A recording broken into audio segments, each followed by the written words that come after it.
We believe that the Lord is able to draw others to himself. Jesus said, "And I, if I be lifted up, will draw all men unto me." Carlisle and Marie Hanna set out for India more than 60 years ago, willing to give their lives to the ministry of the gospel. They didn't know what it would cost, what trials they would face, or what victories awaited them.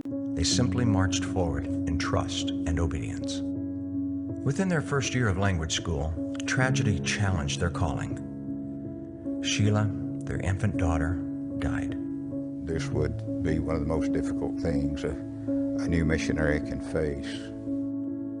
While it might be understandable for the couple to return to the States and reevaluate the direction of their lives, they chose to follow Christ where he led them. I believe it's only human to ask why, but the Lord doesn't have to tell us why. And for this particular servant, I never had peace until I told the Lord it was all right. I didn't need to know why, neither now nor in eternity.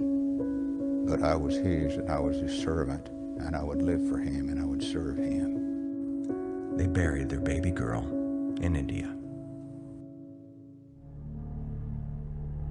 For many years, Carlisle and Marie ministered in the dark, idol-ridden land of India with slow progress and fierce spiritual opposition.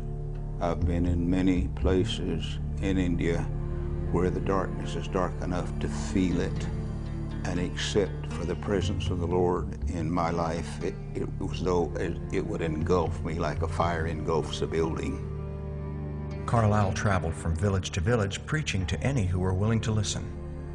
He faced rejection and animosity from many of the villagers. In some villages you were welcome, and in some villages you were not welcome. You were shown the road. That, mixed with the difficulties of living away from the luxuries of the Western world, created a challenging place to minister and to raise his growing family. If there was something more difficult than anything else, I think it was the fact that there was no fellowship with anybody.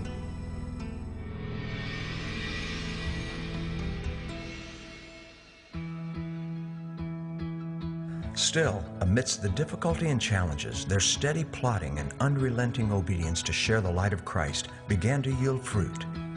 When we use the words that Jesus Christ himself spoke, and those words are quick and powerful and sharper than any two-edged sword. Not only did they minister to the people with the preaching of the gospel, but they also began a boys' hostel and helped people through agricultural and farming projects. We realized even in those early days that unless we help people to have an education, we never have a literate church.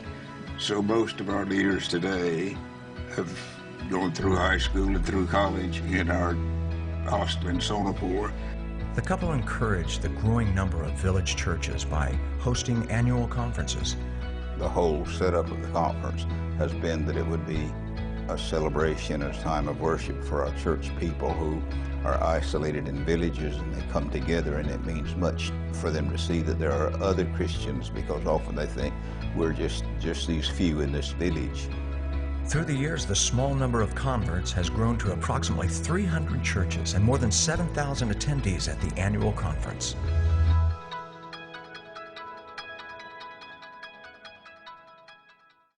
In 1998, Marie went to be with the Lord, and her body was buried on the Sonapur Hut compound. You know, I think of the Midwestern work ethic and the strength and the character and the self-reliance, and I see how well the Lord used them to prepare her for her life's work there in India. She would want everyone to know that she was a Christian, heir to eternal life, a wife, beloved life companion, a cherished mother and grandmother, a sister, a friend, and always she would have answered him when she was here, "Yes, Lord, I'm your servant, your missionary." She presented herself as a living sacrifice to her Lord, and she considered it as her reasonable service. It was not something extraordinary. It was what she was supposed to do. When I proposed marriage to Marie, she said, "My life is committed first of all to Christ and then to India." According to the verses which Don shared with you from Romans 12, 1 and 2, her responsibility was first of all to her God. And that's what those verses tell us.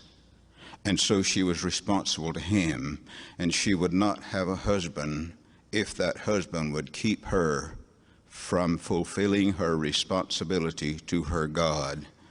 This is the kind of wife I married. Carlisle endures to this day, working among the believers of North India, who endearingly refer to him as uncle. I am an encourager. The pastors are our sons, and what they need spiritually or what they need in any other way, they are able to share that with me in such a way that they could not share it with each other.